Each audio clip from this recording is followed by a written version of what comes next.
주님께서 여러분과 함께 마테오가 전한 거룩한 복음입니다. 박사들이 돌아간 뒤 꿈에 주님의 천사가 요셉에게 나타나서 말하였다. 일어나 아기와 그 어머니를 데리고 이집트로 피신하여 내가 너에게 일러줄 때까지 거기에 있어라. 헤로다가 아기를 찾아 없애버리려고 한다. 요셉은 일어나 밤에 아기와 그 어머니를 데리고 이집트로 가서 헤로데가 죽을 때까지 거기에 있었다. 주님께서 예언자를 통하여 내가 내 아들을 이집트에서 불러내었다 하신 말씀이 이루어지려고 그리 된 것이다. 그때 헤로데는 박사들에게 속은 것을 알고 크게 화를 내었다. 그리고 사람들을 보내어 박사들에게서 정확히 알아낸 시간을 기준으로 베들레헴과 그 온 일대에 사는 2살 이하의 사내 아이들을 모조리 죽여버렸다. 그리하여 예레미야 예언자를 통하여 하신 말씀이 이루어졌다. 라마에서 소리가 들린다. 울음소리와 애끓는 통곡소리. 라헬이 자식을 잃고 운다. 자식들이 없으니 위로도 마다한다. 주님의 말씀입니다.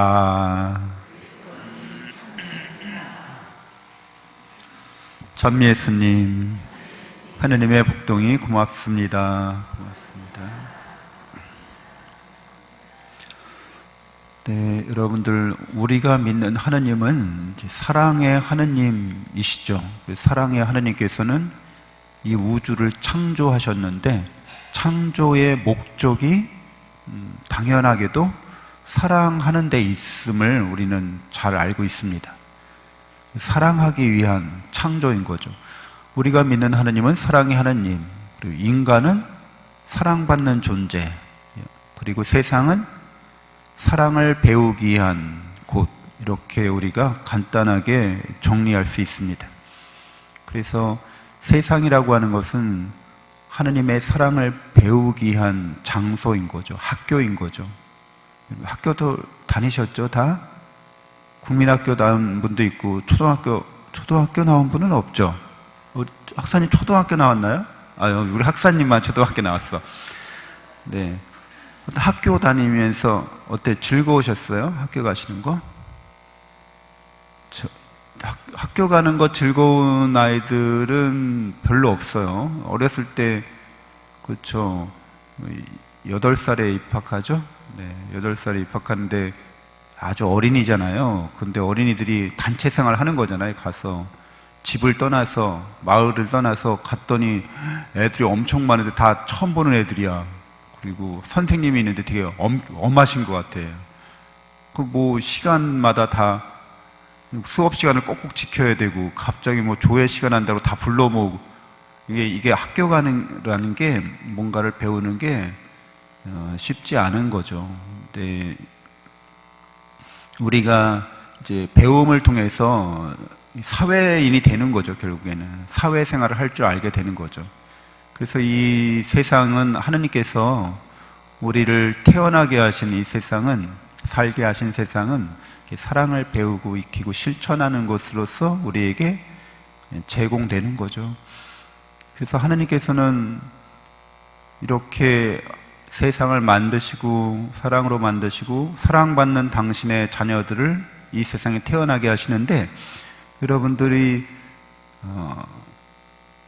기본적으로 하느님께서는 우리를 이 세상에 보내실 때 내가 너를 사랑한다는 거를 너는 절대 잊어버릴 수 없을 거야 라고 안전장치를 해두시는 거죠. 너는 누가 뭐래도 나를 닮았고 나를 닮아가는, 내 사랑 속에 있는, 은총 속에 있는 그런 존재야. 그래서 이런 자명한 진리라고 해요. 그러니까 누구라도 사랑에 대해서 알 수 있다는 거죠. 누구라도 사랑이 뭔지는 알 수 있다는 거예요. 그래서 여기 식물들도 이렇게 있는데, 이 식물들도 이 식물의 수준에서 사랑이 뭔지 알아요. 그렇죠? 동물의 수준에서 알 수 있어요.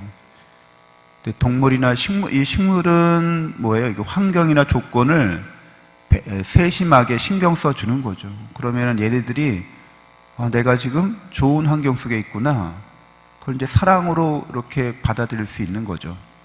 동물들도 동물들은 좀 포유류들은 이렇게 또 정서적인 교감을 필요로 하잖아요.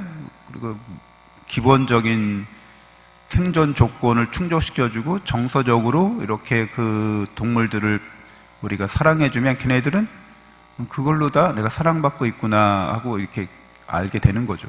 인간의 사랑은 어때요? 인간은 영원한 생명을 갈구하는 존재예요. 영원히 행복하고 싶다고 하는 존재예요. 그러니까 이게 충족되어야지 사랑받고 있구나 하고 느끼는 존재라는 거죠. 그래서 우리가 영원한 사랑을 알고 있어요, 이미. 이런 동물이나 식물들은 영원한 사랑이라는 개념을 알질 못해요. 그걸 알고 있는 우리가 동물과 식물들을 사랑으로 보살필 수 있어요. 그 수준에 맞게. 근데 우리가 고양이나 개를 사랑한다고 그래서 걔네들에게 야, 천국이 있단다. 그러면서 너 하느님을 사랑해야 된다. 이렇게 기도해야 된다. 이렇게 너 슬프고 어려운 일이 생겨도 네가 천국에 가는 그런 존재로서 인내하고 희망을 갖고 잘 이겨내야 된다. 이런 식으로 설명하는 분은 없으시죠?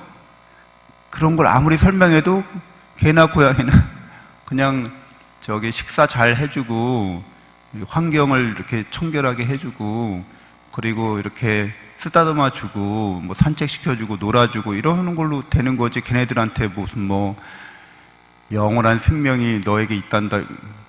그렇죠. 걔는 멍하겠죠.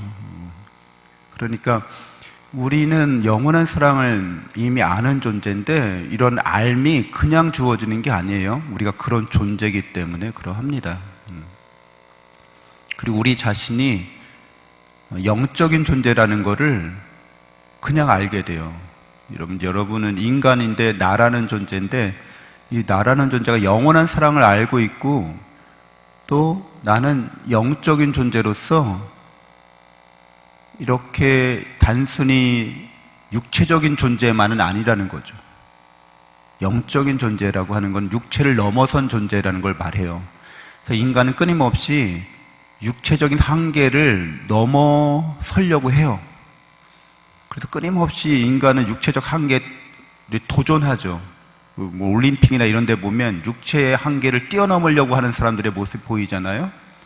근데 정신적으로도 마찬가지예요. 인간의 한계를 끊임없이 넘어서려고 하는 모습을 보입니다. 그러니까 영원한 생명을 지닌 존재로서 우리가 이렇게 이 세상에서 살고 있는 이 한계들을 끊임없이 시험한다는 거예요. 끊임없이 그 한계에 도달하려고 노력하는 존재라는 거예요. 그래서 우리는 영적인 존재라고 할 때 특별히 가장 뚜렷한 증거가 자유로운 존재일 뿐더러 자기를 창조하는 존재라는 거죠.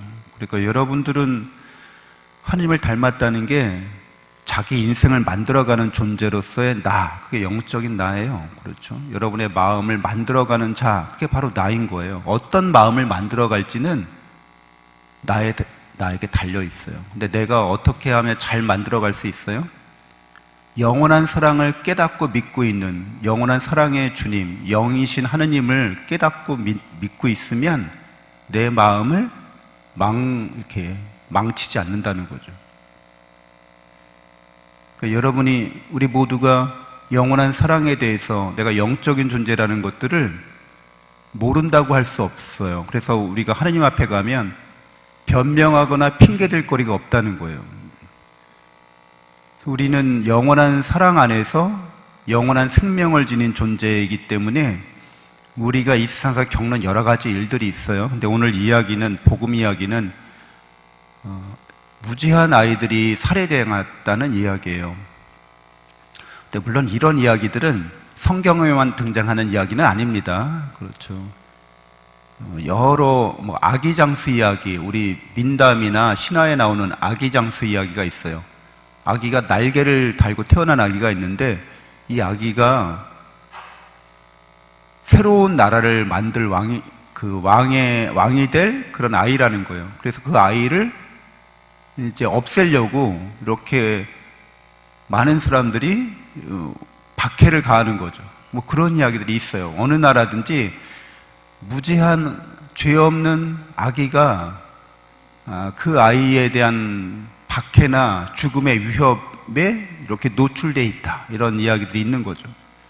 그래서 오늘 복음 이야기들도 그런 이야기들 중에 하나입니다. 근데 이런 이야기들 뿐만 아니라 우리는 불치의 병을 앓고 세상을 살지도 못한 어린 그런 유아들의 죽음도 보게 됩니다. 여러 죽음을 보게 되는 거죠.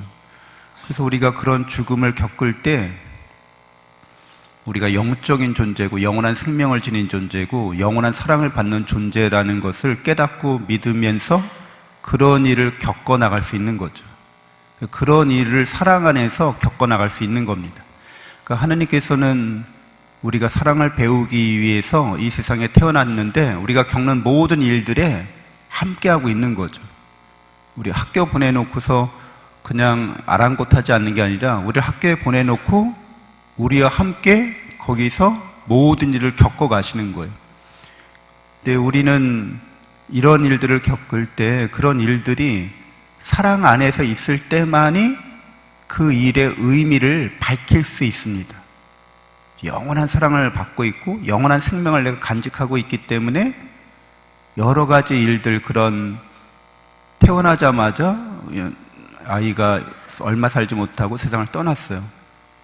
그때 영원한 사랑을 받고 있고 영원한 생명과 영원한 행복을 지닌 영적인 존재이기 때문에 이 아이의 삶이, 육체적인 이 세상의 삶이 며칠밖에 안 됐어도 이 아이가 하나님의 사랑 안에서 있고 하나님은 이 아이의 이 짧은 생애 동안 함께 하셨구나, 이렇게 우리가 받아들일 수 있는 거죠.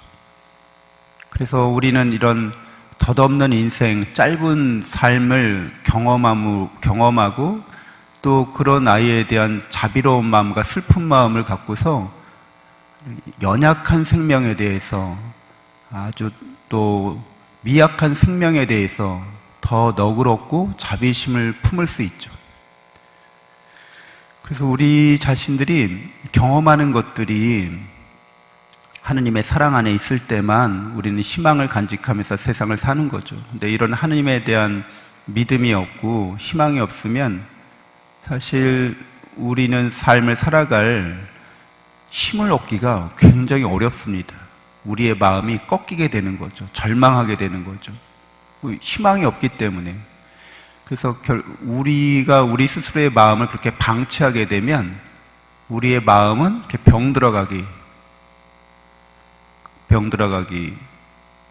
병들어 이렇게 가고, 그것을 어떻게 우리가 치유할 수 있는 수단을 찾아내지 못합니다. 하느님의 사랑, 하느님께서는 우리와 같이 고통당하시고 우리와 같이 덧없는 인생을 경험하신다. 그러나 그것으로 끝이 아니라 우리에게는 영원한 생명과 행복이 주어져 있다. 우리는 그런 경험을 통해서 더 큰 사랑과 자비로 거듭날 수 있다. 이렇게 믿는 게 그리스도교 신앙이라고 할 수 있겠습니다.